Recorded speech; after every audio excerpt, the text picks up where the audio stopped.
The shooting range.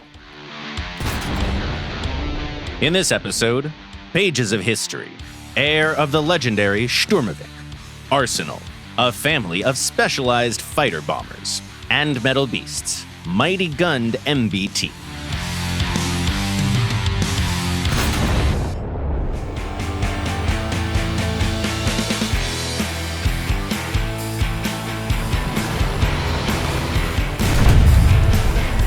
The Call of the Dragon event is deep underway, and the main reward is within arm's reach.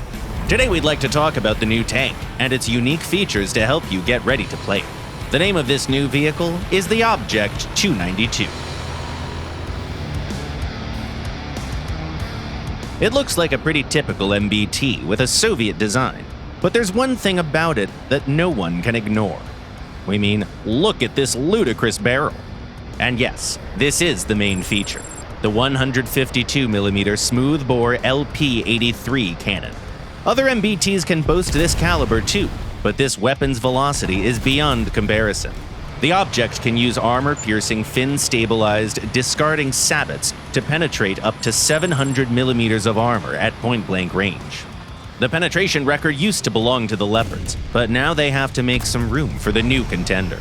Oh, and the new Object also has a battle rating low enough to avoid the best protected MBTs. In real combat, its 152mm gun can reliably damage just about any enemy in basically any area, right in the front. Of course, with major power comes major payback. Ammo of this caliber has size and mass that make reloading a gargantuan task. It takes 10 seconds even with the autoloader, and once that rack is empty, the reload rate plummets even further. You might note that all 30 of its shells are in the so-called carousel under the turret, and you'd be right, but this machine uses separate loading, and the autoloader mechanism in the turret rear can only fit 16 powder charges. With this kind of design, we believe the best ammo load is only 17 shells for a battle. 1 in the breech, the rest in the autoloader. The Object 292 never reached mass production in reality, so our game features it in the same state as it was presented for trials. Unlike the T-80, this machine's upper glacis is basically naked, and its turret can only boast mock-up reactive armor made of regular steel to imitate the size and mass of the real one. It adds almost no real protection, so the tank's only hope is its composite armor. The Object 292 is a pretty unique MBT.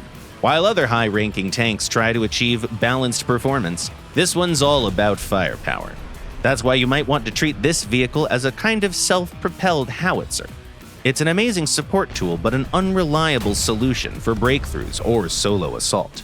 If you manage to tame this dragon, though, you can expect a truly unique, high BR battle experience, and a satisfying heap of frags made with the best penner among all ground vehicles in War Thunder.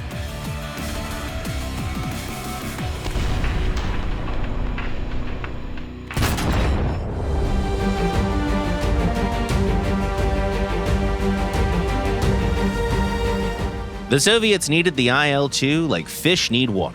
Yeah, they were rugged enough to almost feel jerry-rigged. Yeah, they were only one-seaters. But the effect they had in the terrible chaos and devastating defeats of the early war was extraordinary.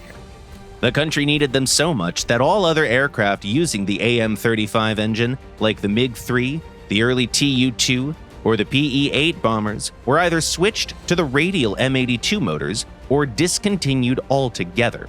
The Polikarpov's TIS and ITP couldn't reach mass production for exactly this reason, too. All their engines went to the IL-2.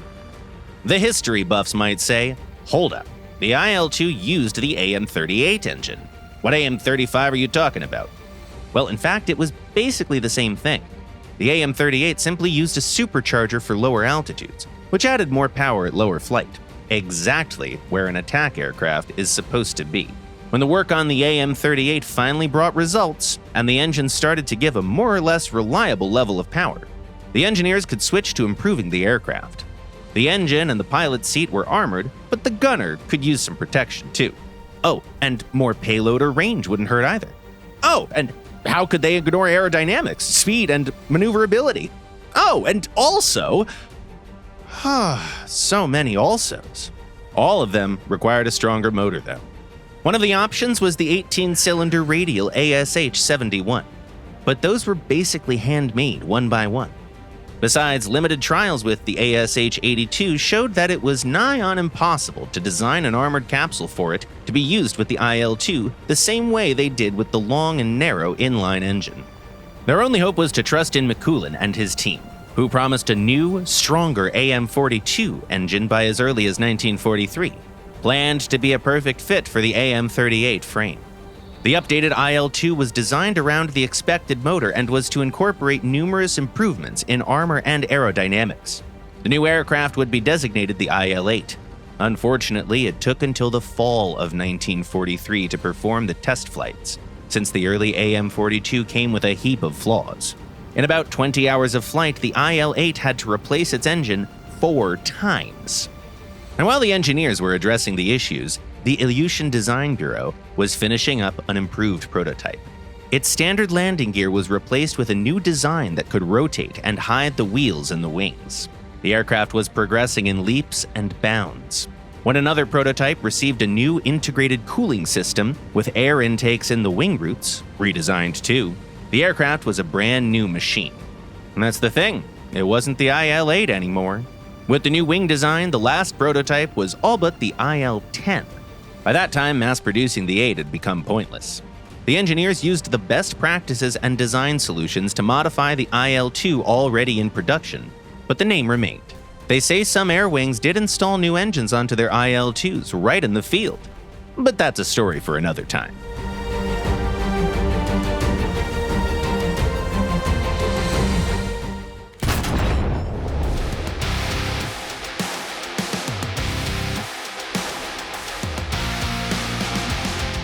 Many versatile and multi-role aircraft exist, but ones that stand out are fighter bombers.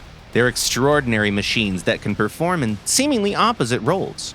Today we'd like to talk about one of the biggest families of this class, the Su-17, and its export version, the Su-22. The Soviet and German tech trees have no less than 5 modifications of this aircraft. Let's discuss air combat first. For all the models, the main firepower is the R-60 and the R-60M missiles, with between 4 and 6 available. It's enough to accept the challenge, but don't expect any achievements with this tactic on the Su-17 or the Su-22. Their flight performance isn't good enough to provide an advantage over possible hostiles, so we'd like to suggest a loadout with extra 23mm autocannons. Depending on the model, you can use up to 4 gun pods. Of course, you can't keep all the missiles and gun pods together, but the cannons might be worth it in this case. Extra guns turn the Su-17 into a true W fighter. Just fly straight, go through a bunch of maneuvering aircraft, and pick out the most convenient targets. With a burst mass this high, you won't need to hold your sights in one place for long. The Su-17 and Su-22 shine even brighter as bombers. Each modification can bring more than 4 tons of payload, all the while retaining pretty good flight performance. Let's talk about conventional loadouts first. The aircraft can use bombs with calibers of 100, 250, and 500 kilos, and in every battle we'll be picking the biggest ones. They come in big enough numbers for a single battle, and they're much handier than smaller calibers. The bomb set is good against heavy targets, especially when they crowd popular positions or strategic areas. Still, we wouldn't call this the most versatile option for the Su-17. All 5 modifications can carry rockets, and we would again recommend the heaviest ones, the S-13, S-24, and S-25. They're much better against enemy air defenses when you're attacking solo. The all-around best combo is 4 bombs under the fuselage and rockets on the wingtips. This Su family can also bring guided munitions to the table, but don't expect modern conveniences and comfort. These planes don't have robust target acquisition and designation equipment. The late M4 modifications, however, can boast TV-guided missiles, the mighty Kha-29T. They need no extra targeting pods, so they're worth a shot. Still, you need to remember that they have a much higher spawn point cost, and you can only bring 2 units into a battle. What weapons do you use the most on your Su-17 or Su-22? Tell us in the comments. Meanwhile, it's time for us to answer some questions.